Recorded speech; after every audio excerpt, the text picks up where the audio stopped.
What if Batman had all of Superman's godlike powers? The Dark Knight is already one of the most dangerous humans alive, but imagine him with heat vision, flight, and super strength. We all know that Batman has never relied on superhuman abilities to stand his ground. Instead, he has always depended on his unparalleled detective instincts and relentless vigilante tactics to keep crime at bay. Yet, there was a moment when Batman inherited all of Superman's extraordinary powers. Rather than exercising restraint, he embraced them with unrelenting force, making his crusade against crime even more ruthless. We'll start in Batman Superman issue 53, where Clark Kent and Bruce Wayne, dressed in their everyday personas, visit a Metropolis museum to attend an exhibition of ancient artifacts. Suddenly, the Silver Banshee storms in and seizes a rare relic called the Cawdor. The artifact amplifies her abilities, and she revels in the thought that her long-standing curse may finally be lifted. Bruce and Clark quickly don their heroic disguises, but despite their efforts, the Banshee hits both with her magical scream and then manages to flee. During the confrontation, Batman is wounded by shards of shattered glass from one of the exhibit's display cases. Superman wastes no time, rushing him back to the Batcave, where Alfred carefully tends to his injuries. However, when Batman regains consciousness, he is shocked to discover that his wounds have completely vanished. Superman, on the other hand, is not so fortunate. For reasons yet unknown, he finds himself suddenly deprived of his X-ray vision. He begins to suspect that magic is at play, and that whatever happened at the museum is the key to understanding what's going on. Determined to get answers, he heads back toward Metropolis, but just as he approaches his apartment, his powers suddenly fail him, sending him crashing straight through the ceiling. Meanwhile, Batman is out patrolling the city with Robin, but something is different. His senses are razor-sharp, and to his astonishment, he can now see through solid walls. Wasting no time, he storms into a building filled with criminals, but before he can react, a rocket is fired at close range, triggering a powerful explosion. Robin, barely holding on after the blast, frantically searches the wreckage, only to be stunned when he finds Batman standing unharmed amidst the destruction. Elsewhere, Superman pulls himself out of the debris, scanning the area until he spots Lois. Before they can react, a pair of feet hover above them, and a voice calls out, demanding to see Superman. In the following panel, it becomes clear who has arrived. Batman, now possessing incredible powers, has flown to Metropolis to find Superman, greeting him with a calm but serious, "We need to talk." As issue 54 begins, Batman starts training under Superman's guidance, learning how to control and fully understand his new abilities. During their conversation, Batman admits that since the moment their powers switched, he's felt an unstoppable surge of energy. He hasn't eaten, hasn't slept, and to his surprise doesn't even feel the need to. Their discussion is interrupted when Zatanna appears, revealing that the brooch Banshee stole grants its wielder whatever their heart desires. That means whatever Batman and Superman longed for in the moment Banshee's scream struck them while she held the brooch became reality. Batman, furious at the revelation, takes off into the sky without another word. In the depths of the Batcave, Alfred and Robin discuss Bruce's transformation, noting how his newfound abilities seem to have created a distance between him and those closest to him. As Alfred turns to leave, something catches his eye, a cluster of bats clinging to the ceiling in the shadows. Curious, he shines his flashlight upward, revealing Batman himself hanging upside down, his eyes glowing an eerie red. Batman explains that assuming this position helps him regain focus, as the overwhelming flood of heightened senses from the power shift has been difficult to control. Through a conversation between Batman and Jim Gordon, we learn that the word on the street is that Batman is seemingly everywhere at once, faster, stronger, and taking down criminals at a rate the police can't even keep up with. Jim admits that for the first time in the history of the GCPD, an entire night has passed without a single emergency call. Even the city's most notorious criminals seem too afraid to make a move. Batman, however, insists his work isn't done. He's determined to put an end to the spread of venom and intends to take the fight straight to its source. The scene shifts to Bane, hosting an extravagant dinner in honor of a lucrative new black market drug that promises to make him richer than ever. Just as he revels in his success, a sudden explosion shakes the ground, drawing his attention outside. His suspicions are confirmed when he sees the unmistakable symbol of the bat burning into his yard. Before Bane can fully react, Batman strikes with brutal force, sending him crashing to the ground, while Bane, dazed and shocked, acknowledges that the Dark Knight is no longer the man he once faced. Batman seizes Bane, propelling them both skyward as they crash through a solid wall before delivering another devastating blow. Bane quickly realizes that something is drastically different. Batman is eerily silent, and for the first time, he isn't holding back. Desperate to fight back, Bane lunges at him, but Batman, unrestrained and merciless, drives his fist straight through Bane's stomach in a moment that will be forever etched in Gotham's history.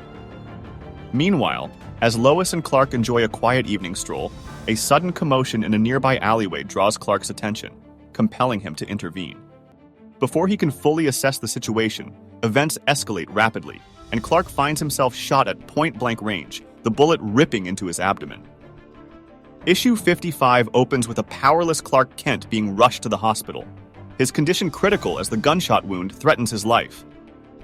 The focus then shifts to Batman, now in Tokyo, swiftly dismantling criminal operations with his enhanced abilities. From there, we witness his relentless crusade take him to Serbia, where he continues his brutal takedown of lawbreakers and declares his most favored technique being the ruthless precision of his heat vision. Later, in Sudan, he delivers yet another merciless assault on crime, showcasing his ever-growing dominance over the underworld. As Batman pauses to reflect, he acknowledges how his body no longer requires rest or sustenance. His human limitations are gone. Realizing that Clark's best chance at survival lies beyond Earth, his allies transfer him 23,000 miles away to the JLA Watchtower, where cutting-edge technology and mystical intervention accelerate his healing process. Batman arrives, fully aware that the others must be questioning whether his newfound abilities have corrupted him. Despite their concerns, he insists he has never felt more in control. He informs them that from now on, he will operate tirelessly, using the cover of night to eliminate threats across the entire planet, ensuring that no evil goes unchecked. During his relentless crusade, Batman makes it clear to the others that they should stay out of his way. As long as he possesses these powers, he has no intention of stopping.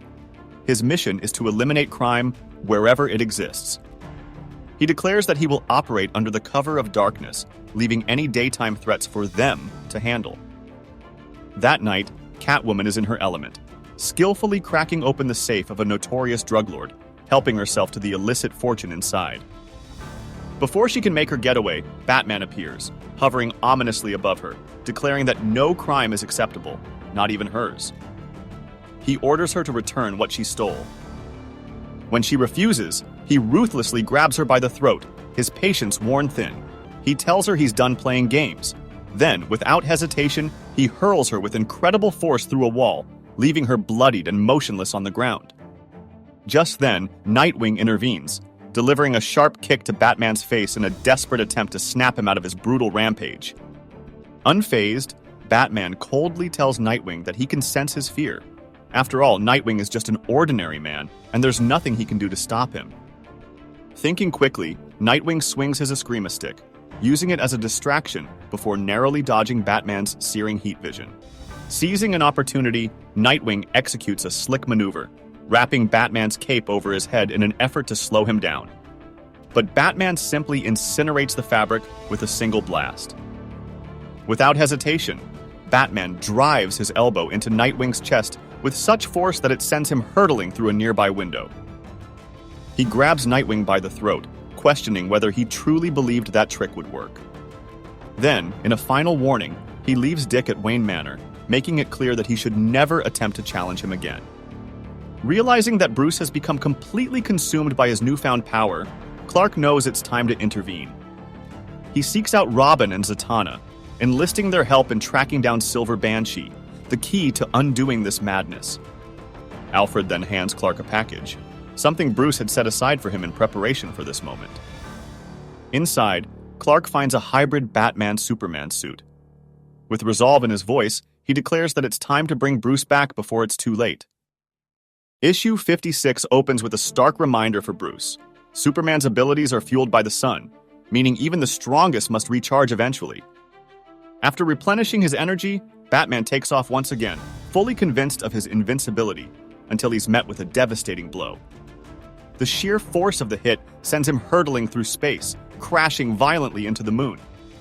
Staggering to his feet, he admits that it was the hardest punch he's ever endured. As he regains his bearings, he finds himself face to face with the Justice League and Supergirl, who have tracked him down for a final confrontation. Diana steps forward, making their intentions clear. Bruce is coming with them, willingly or not, but Batman remains unimpressed and, without hesitation, warns them to step aside. Meanwhile, far from the battle on the moon, Zatanna and Superman navigate the mystic realms, searching desperately for Silver Banshee and the amulet responsible for all of this chaos. Their journey leads them to the Oblivion Bar, a notorious haven for mystical beings, where a rowdy bar fight is already in full swing. Zatanna wastes no time, quickly bringing the chaos to a halt with her magic. Their attention shifts to a lone figure slumped in the corner, the human host that Silver Banshee has possessed. To their shock, she is ancient and frail, barely clinging to life, a sight that leaves Zatanna deeply unsettled. She pieces together the truth. While the amulet may grant one's deepest desire, it exacts a steep price in return. Like all deals with the devil, there is always a hidden cost. Zatanna casts a powerful exorcism spell, severing the amulet's grip and forcing the Banshee out of her host. Though Silver Banshee manages to slip away, the heroes now possess the amulet, an essential tool in their fight to restore Batman and Superman to their rightful states. But reclaiming Bruce won't be simple.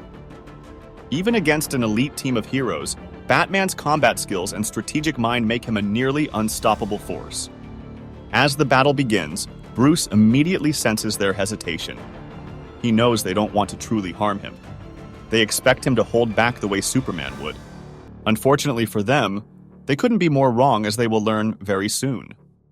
Wasting no time, he delivers a devastating uppercut to Diana, sending her hurtling back down to Earth. He then swiftly disables Red Tornado, crushing his CPU beyond repair. Turning to Hawkgirl, he cuts off her oxygen supply, forcing John Stewart and Firestorm to abandon the fight in order to save her. For a fleeting moment, Supergirl's desperate plea for him to stop breaks through his frenzy. But then, something even stranger happens. A chorus of voices, similar to his mom's and dad's, begins to whisper in his mind, calling out to him, insisting that he needs help. Using his enhanced hearing, he traces the voices to a familiar place, Crime Alley. Upon arriving, he is met with an eerie sight, the ghostly apparitions of his parents standing before him. Overwhelmed with joy at the sight of his parents, Bruce reaches out, only to watch in despair as their spectral forms dissolve into nothing. The grief is too much. Tears stream down his face as he mourns them all over again. His sorrow is soon interrupted by the arrival of Clark Kent, who confronts him, stating that even with all his newfound power, Bruce is failing to use it properly. Power should be used to protect, not to terrorize. Fueled by rage, Batman lashes out, seizing the amulet and crushing it in his grip before launching a brutal assault on Clark. Seizing the opportunity, Zatanna swoops in, wielding the real amulet, and casts a powerful incantation to undo the damage wrought by the spell. In an instant, Bruce is stripped of Superman's abilities, returning him to his natural state. At the same time, Clark regains the full extent of his Kryptonian power. As the dust settles, Zatanna reveals the truth. She had been there all along, manipulating events from the shadows. The vision of Bruce's parents was her creation, a necessary illusion designed to lure him to this very moment. With reality restored, balance is finally returned to both heroes, bringing an end to Bruce's reign of unchecked power. What are your thoughts on this Superman-Batman story? Drop your comments below.